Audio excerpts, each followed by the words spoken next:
Hello everybody. Today's lecture is about progressive damage modeling of composites. In our previous lecture, we found out how to find out whether or not a certain lamina is damaged. But what happens to the composite after a lamina is damaged? That is the main question of this. That is the main point of this lecture today. So have a close look at two GIF images that I have put in this slide. These are courtesy the composites group at Ghent. In this you are seeing what you are seeing is a composite material this is a composite material which is loaded in this direction, subjected to cyclic loading. If you see carefully, you can see lots of tiny damages happening all over the place. For example, if you look here, there is matrix cracking, there is fiber splitting. There are multiple damage events. This part is zoomed and you can see in this picture that the fibers are intact, but there is intense cracking in the matrix. You will be surprised to know that despite so much damage, this composite actually survived 10,000 cycles of loading. So while we are not looking at fatigue loading, but these are actually good images and proof that even if a layer fails or even if the matrix fails, the composite can still take a lot of load. And this is the actual fact that when you're flying in an aeroplane, there are certain composite components which are actually in a state of damage like shown in the figures. This damage is generally acceptable. We know how to calculate accurately that after this amount of damage, how long is my composite part going to last. So, long story short, trying to design a composite solely on the basis of a failure criteria where you say as soon as there is a failure, that is the ultimate strength of your laminate, will lead to gross underutilization of composites. Your parts will become too thick, so you will have underuse and over design. And surely there must be better ways of finding out that if a certain layer has failed, other layers have not failed, what happens to my laminate after that? Will it still be able to sustain a certain amount of load? What is the strength of the laminate? Not the lamina, but the laminate. That is the moot point of this lecture. So consider that you have used a certain failure criteria which gives a failure envelope like this. In this figure I have used strain. All the equations we have discussed previously was in stress, but that does not matter. You can also create the same failure equations in terms of strain as opposed to stress. So you have a certain failure envelope. This is the failure envelope for 0 degree. Now, since this is a strain space in the laminate coordinate axis system, you can transform it using strain transformation formulas like this, and you get something like this where you have the failure envelope for 0 degree and the failure envelope for 90 degree.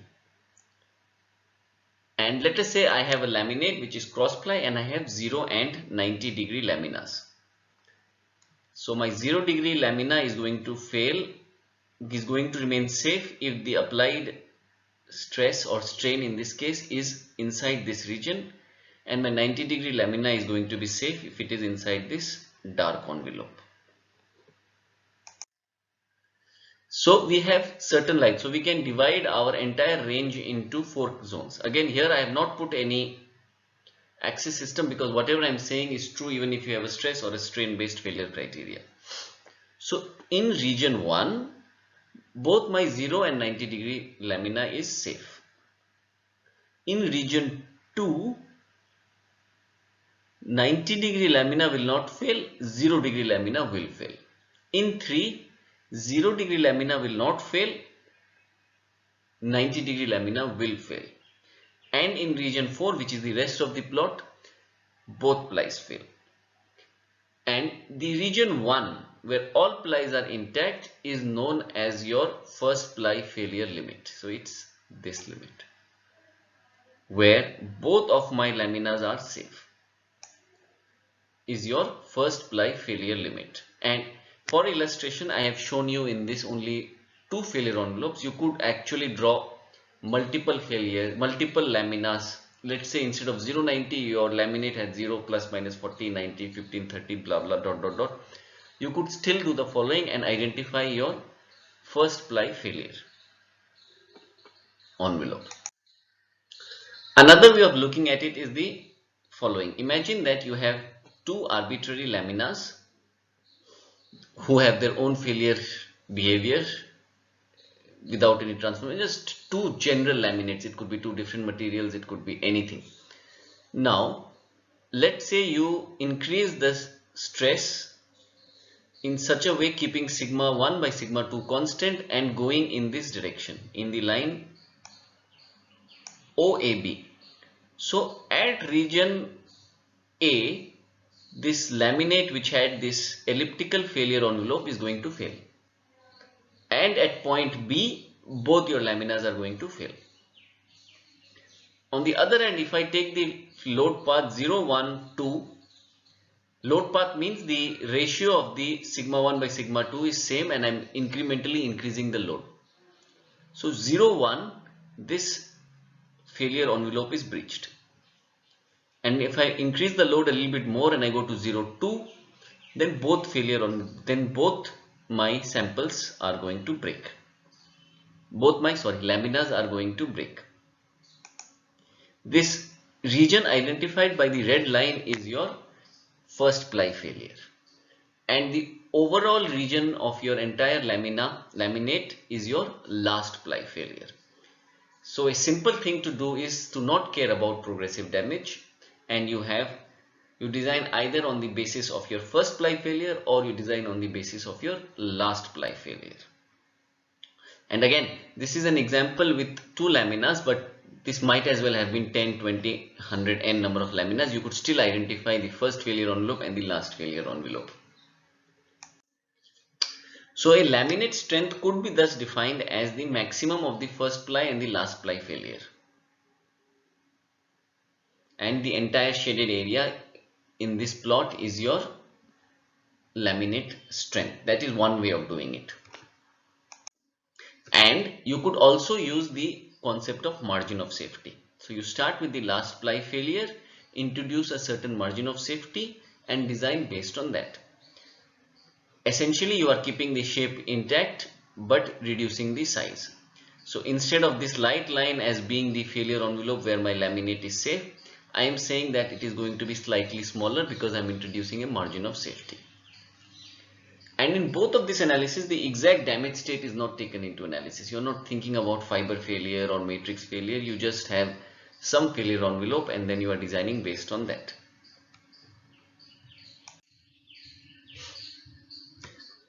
But now it's logical for you to ask, especially based on the image that you saw at the beginning, outside the first ply failure, FPF is first ply failure, at least one of the laminate has failed. Okay. However, failure of one ply is not failure of the laminate.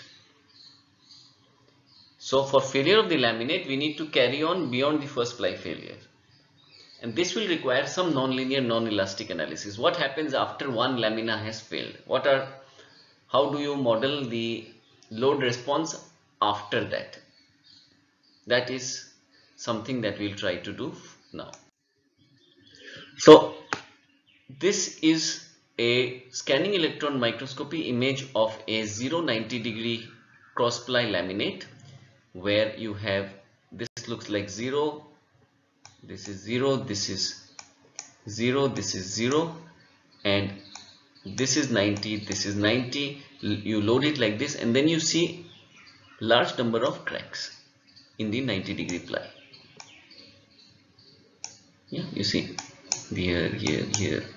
So many transverse cracks have taken place. But after these transverse cracks, the primary load carrying responsibility is of the 0 degree ply. It is intact. And also, just because a crack appears in a 90 degree ply does not mean that the entire lamina has failed. It could still take some load. A simplistic representation of my previous figure would be this. So I have 90-degree ply and two 0-degree plies. I apply load in this direction. I see first crack in my 90-degree ply. Because of this crack, you have a stress distribution like this. Where there is no crack, it is a certain high limit. At the crack, it decreases to 0 and then again it increases far away. If you load it some more, you get some more cracks, and whenever there is a crack, the stress reduces to close to 0 and increases and then decreases till the next crack. You have like this. And if you load some more, you will get some more cracks and the stress distribution takes this shape. So the average stress for a virgin material would be this dotted line.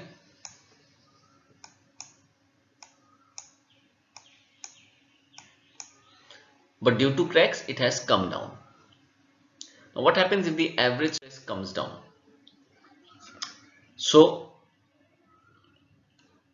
if due to some localized regions of stress reduced, the average has come down.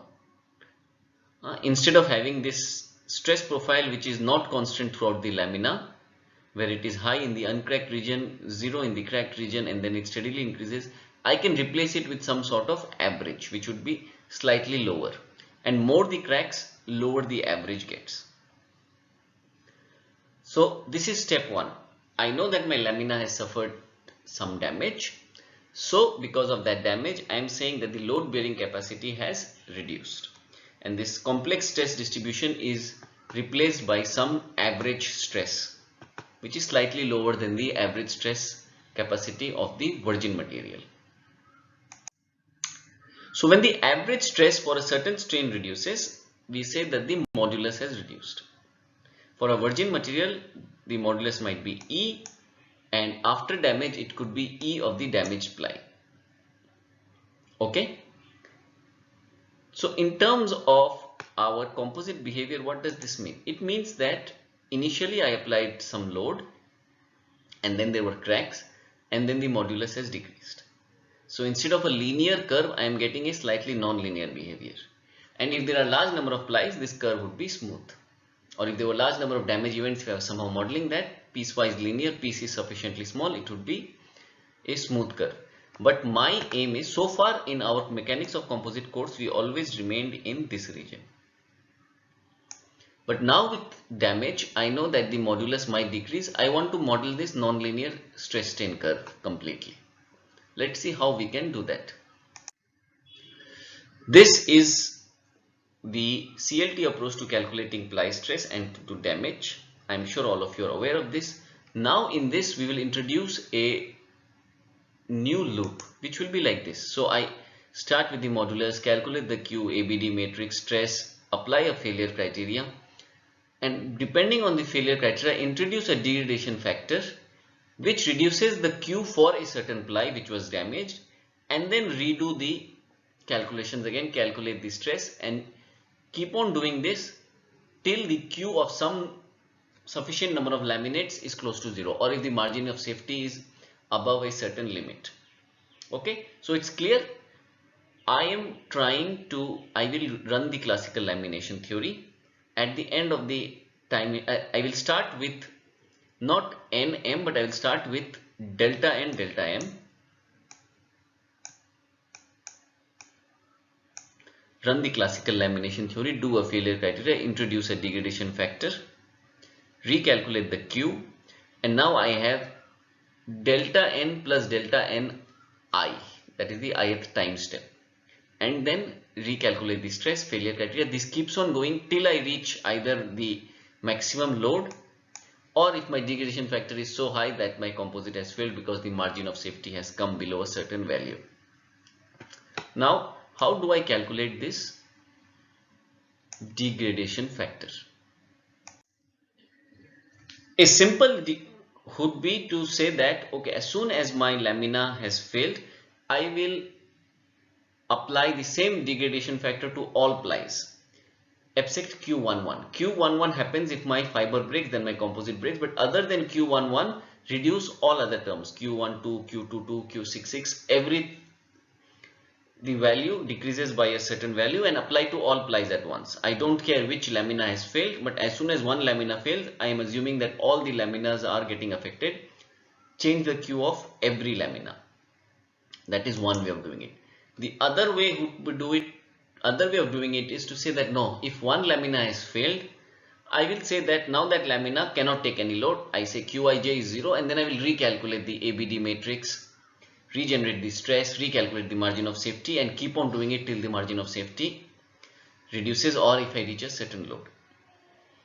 Now both of these approaches have a certain problem in the sense that they don't differentiate between fiber failure and matrix cracking and are often simplistic. So this is very simplistic, rarely done. This can be done sometimes, but again it is simplistic to say that Qij will be 0 suddenly as soon as damage starts in the lamina. Qij, first of all terms of your Q matrix should not reduce in the same manner. Secondly, it is not binary, that as soon as damage happens the stiffness suddenly reduces to 0. This will reduce in a gradual manner. Then we do what is known as intelligent progressive damage, where you have different degradation factors for Qij, different Qij. So if I know that somehow my methods tell me that there is fiber failure, so I will reduce Q11. If I know that my matrix cracking is predominant, so then I reduce Q22 and Q66, and so on and so forth. So to apply this method, I need to distinguish between the different failure modes. I need to use a failure criteria where I can distinguish between the failure modes, number one. Number two, then I need to have some degradation factor for different failure modes, which is also progressive and intelligent. So not only is which value of Q to choose is intelligent in the sense that it is able to differentiate between different fiber modes, it is distinctive. Distinctive means fiber failure leads to a much more loss of Q11 as opposed to matrix cracking, where Q22 loss might be less. And the value of the degradation factor is also will vary as the failure mode or as the amount of damage has taken place.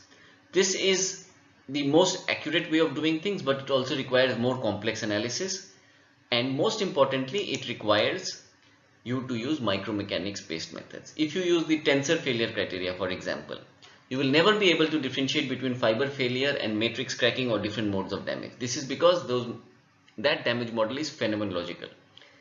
On the other hand, if you say let us use the Hashin failure criteria, then perhaps you should be able to do it. So this brings me to the end of this lecture. Your next lecture is going to be about how progressive damage is modeled in software ANSYS and Abaqus, how they distinguish between different failure modes, how is the degradation, what is the input, what is the output, etc., etc. I have already described in the last class that Abaqus has inbuilt Hashin failure criteria, but how the progressive damage, etc., is modeled is part of our next lecture. Until then, bye.